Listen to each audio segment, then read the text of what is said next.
বিশ্বাস করেন অস্থির একটা টেস্ট, অস্থির।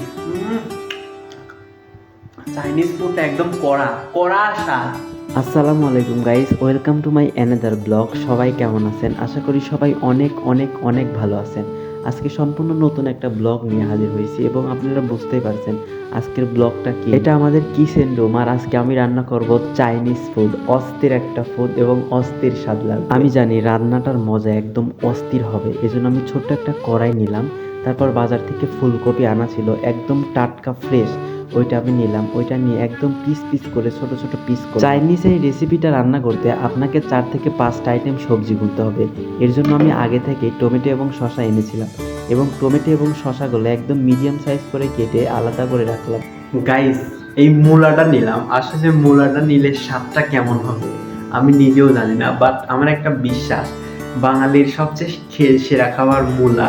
এই মূলাটা নিলে দেখবো চাইনিজ ফুডের রেসিপিটা কেমন স্বাদ। মূলা অ্যাড করলে চাইনিজ ফুডের স্বাদটা 1000 গুণ বেড়ে যাবে। সাথে গাজর তো আছে। রেসিপিটার মধ্যে 4 থেকে 5টা কাঁচামরিচ এবং আস্ত একটা পেঁয়াজ কুচি কুচি করে কেটে নিলাম। 6 থেকে 7টা সবজি আইটেম সবগুলো কাটাকাটি করে শেষ করলাম, একটা বাটিতে রাখলাম। আপনারা কালারটা দেখে বুঝতে পারছেন, আমার বিশ্বাস অস্থির স্বাদ হবে। গাইস, সবকিছু কিন্তু রেডি করলাম, জানি না স্বাদ হবে কিনা।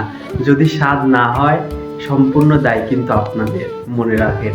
রেসিপিটার স্যুপ যেহেতু সুন্দর লাগবে এবং স্যুপটাই হচ্ছে আসল মজা, এজন্য আমি সমপরিমাণ পানি মিশিয়ে নিলাম, অল্প পরিমাণ, যেটা স্যুপ হবে এবং খেতে অনেক অনেক টেস্ট লাগবে। যেহেতু আমি ইউটিউব দেখে রেসিপিটা রান্না করতেছি এবং চাইনিজ ফুডটা আমার বিশ্বাস অনেক টেস্ট হবে এবং অনেক মজা হবে, এর জন্য আমি কিছু পরিমাণ লবণ এবং পেঁয়াজ মরিচটা একদম মাখায় নিলাম। তারপরে আমি ছোট্ট করে একটু ঢাকনা দিয়ে ঢেকে দিলাম।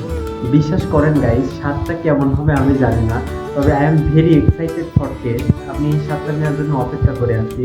আমার একটা বিশ্বাস, আজকের রেসিপিটা একদম অস্থির হবে, অস্থির। বিশ্বাস করেন ভাই, 10 থেকে 15 মিনিট এটা ঢাকনা দেওয়ার পর কালারটা এত সুন্দর আসছিল আর এত সুন্দর গ্রান বের হচ্ছিল। এর ভিতরে আস্ত একটা মুরগির ডিম দিয়ে দিলাম, যাতে খাবারের স্বাদ দ্বিগুণ বেড়ে যায়। ডিমটা মিক্স করে আমি 3 থেকে 4 মিনিট পর আমি রান্নাটা একদম নামায় ফেললাম এবং বাটিতে রাখলাম, দেখতে পাচ্ছেন।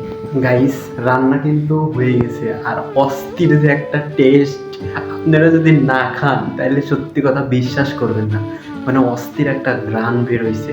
আমার বিশ্বাস এই রেসিপিটা অস্থির হবে, অস্থির। আপনারা মনে করবেন আমি হয়তো মিথ্যা বলতেছি, বিশ্বাস করেন এই খাবারটা খাবার পরে আমি এত সুন্দর খাবার জীবনে কখনোই খাই নাই। মানে এত সুন্দর টেস্ট হয়েছিল, মানে আমি মানে পুরো প্লেট আমি নিজে একা একাই খেয়ে ফেলি। খাবারের টেস্ট দেখে বিড়াল চলে আসছে, তার মানে বুঝতে পারছেন কেমন টেস্ট হয়েছে।